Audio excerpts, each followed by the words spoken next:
Howdy guys, coming at you today with solution stoichiometry and chemical reactions. This is our first video of chapter 4. You'll notice that in the previous 3 chapters we've had a lot of old material combined with some newer stuff, but as we get farther and farther along in the chapter, there'll be less and less old material and more new material.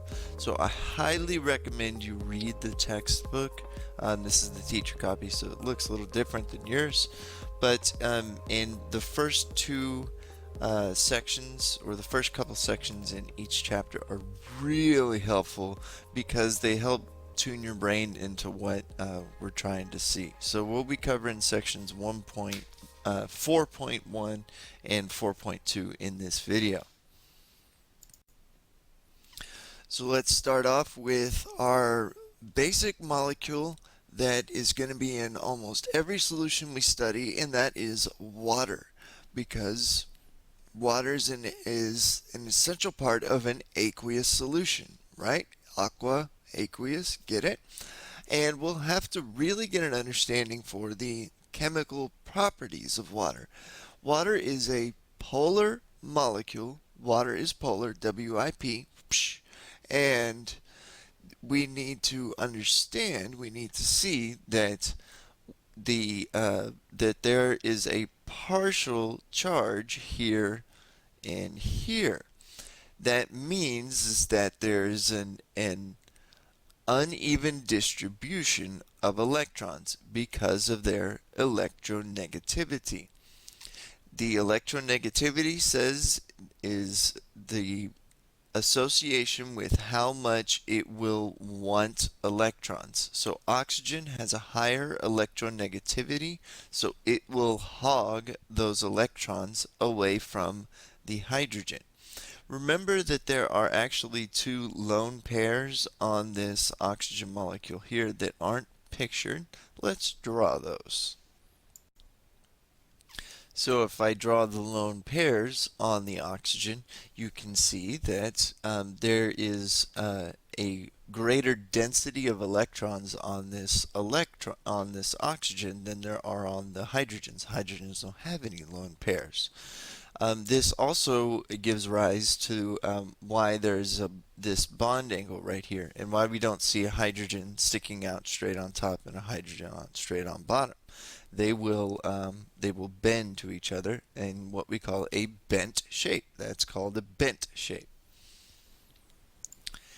Here's another picture. I have 2 molecules up on the top, and then the same molecules drawn with the representing the density of electrons in colors. The red indicates that there is a strong electron density, and the blue indicates there is little to no electron density. And when I see this, I have 2 molecules, CF4 and CHF3. So they both contain carbon in the middle. This one has 4 fluorines on the outside. Fluorine is the most electronegative element on the periodic table. Remember, you got to make your phone call, remember? So fluorine is the most electronegative. And then there are 3 fluorines here with a hydrogen on top. Now you might be saying, hey, I can see some blue here and some red here, so why isn't that a polar molecule, right? Well, the idea is that these 4 fluorines are pulling on that carbon in equal directions, and they total out so that they pull in an equal share. It's kind of like if you had a tug of war and you're pulling, we had 2 equally strong people on either side, and they wouldn't move anywhere because even though they're pulling really, really hard, the net motion would be 0. So now if I have hydrogen, which is less electronegative than fluorine, now there's going to be some motion over to one side. So that's an explanation between a polar molecule, which has an unequal distribution, and a non-polar molecule here. This uneven distribution of electrons in water makes water polar. Remember WIP, WIP, whoosh, water is polar because water, and that makes water actually a very good solvent, especially of ionic crystals. Ionics have a positive and negative um, charge. That's what makes them ionic. So the hydrogen will attract to the negative ion. The positive hydrogen will attract to the negative ion, and the negative end, the negative oxygen will attract to the positive ion. This process of the hydrogen attracting the anion and the oxygen attracting the cation is called hydration.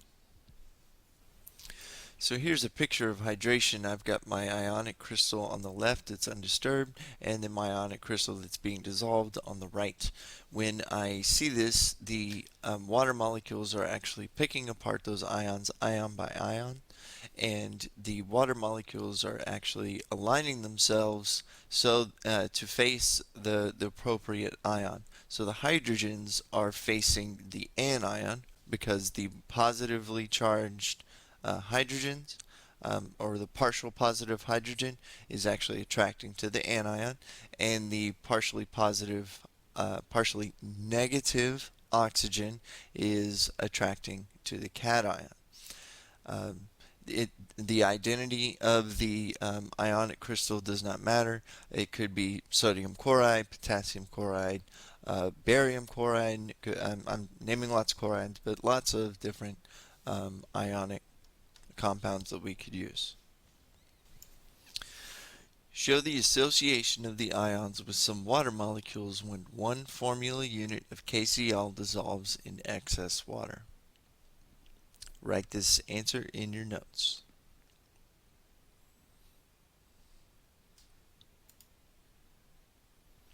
Did you get that? That shows proper hydration, and it also shows proper orientation of the water molecules. There's a bonus video I want y'all to check out. It's the Periodic Videos YouTube channel, where Dr. Polyakov will, from Nottingham University, will explain, and he will show you the acid and the alkali, which is actually a base. They call it an alkali because they're British, and he'll use a thermal imaging camera to actually see that. He's really talking about the energies, but right in the middle, he's actually showing a hydration animation, and he's discussing the energies involved in that. Energies are discussed in a later chapter in a later video, but it's never too early to start. Enjoy. To see this video, you'll either need to do three things. You'll need to search periodic videos acid and alkali thermal imaging. It should come up.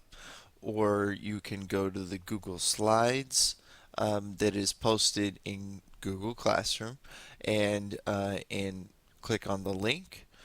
Or look at the, if you're watching this video in YouTube right now, you can actually look at the description, and I've got the link posted.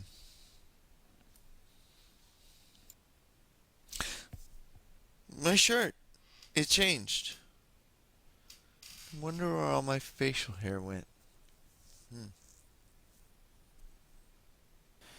At the beginning of class, we'll do a discussion on a thought experiment. If we have a solution of table salt in water, what happens to the salt concentration as the solution boils? Will it increase, decrease, or stay the same?